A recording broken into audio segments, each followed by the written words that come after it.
చూడకపోతున్నవో అలసుగా చూస్తున్నవో నీ సొమ్మేమన్నడిగిన్నా సోకుల పడుతున్నవో సొమ్మ సిల్లిపోతావో నీ ఎంట తిరుగుతున్ననని అలసైపోతున్ననా నువ్వే కావాలనొస్తే నన్నే కాదంటవా ఓ పిల్లగా పిల్లగా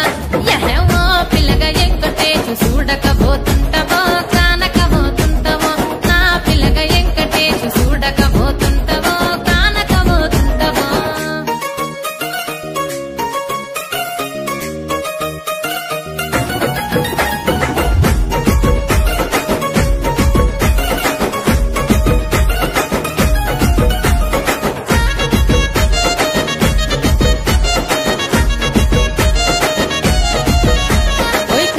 కాటుక వెడితే కన్యాకుమారి